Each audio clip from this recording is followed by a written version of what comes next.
Hi guys, इस video में हम बात करेंगे जो भी स्टूडेंट्स आप लोग अगर इस बार एनआईएस का बोर्ड एग्जाम दे रहे हो तो आप लोग के हिस्ट्री सब्जेक्ट्स का important questions and solution provide कर दिया है। साथ में आपके जो टेक्स्ट बुक है हिस्ट्री का जो एनआईएस प्रोवाइड करता है उनके जो भी इनसाइड क्वेश्चंस होते हैं, इंडेक्स क्वेश्चंस होते हैं, उनके भी सॉल्यूशंस हमने प्रोवाइड कर दिया। तो आप ये दोनों चेक कर लेना, बहुत ही इंपॉर्टेंट होता है।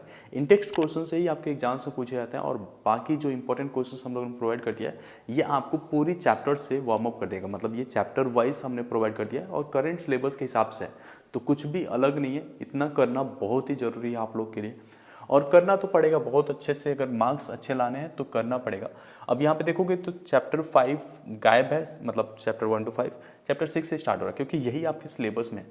और इसी तरीके से आप मूव करोगे, चैप्टर्स पीडीएफ लंबा है और आप आगे जाओगे तो जो भी चैप्टर्स हैं वो यहाँ पे मिल जाएगा। ठीक है, जैसे यहाँ पे मूव करोगे तो जो एक्चुअल में इम्पोर्टेंट है वो सारा कुछ मिलेगा। जैसे आपका एक साइड में होता है एमसीक्यूज के लिए और एक साइड होता है सब्जेक्टिव बेस्ड।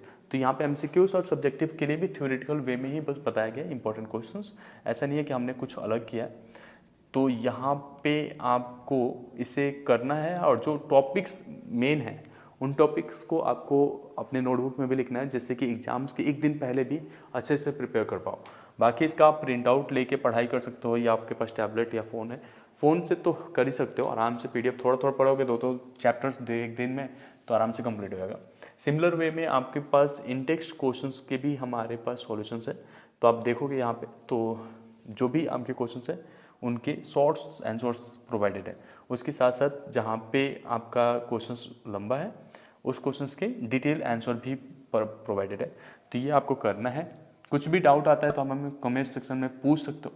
जैसे यहाँ पे क्वेश्चन नंबर 3 है, what are the theme of Sangam literature. तो इसको आपका आंसर इस तरीके से करना है, Sangam literature is composed mainly on 2 broader themes. जो इंपॉर्टेंट है वो आपको मेंशन करने ही है, जैसे love and war.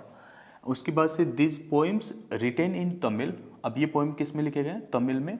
300 BC and 380 के आसपास vividly portray contemporary society and cultures in south India. तो ये साउथ इंडिया के लिए मेंशन किया गया है, तो उस तरीके से आपको लिखना पड़ेगा। तो इस तरीके से अगर आप मेमोराइज करोगे या उस कल्चर में घुस के काम करोगे तो you can get it. Who was the real founder of Gupta dynasty. तो चंद्रगुप्त फर्स्ट जो थे वो थे। तो ऐसा आपको आंसर मिल जाएगा और जैसे जैसे आप पढ़ते जाओगे तो you will get to know कि कैसे कैसे आपको आंसर्स करना है। ठीक है, होप इन डेट आपको वीडियो पसंद आया होगा। Thank you so much.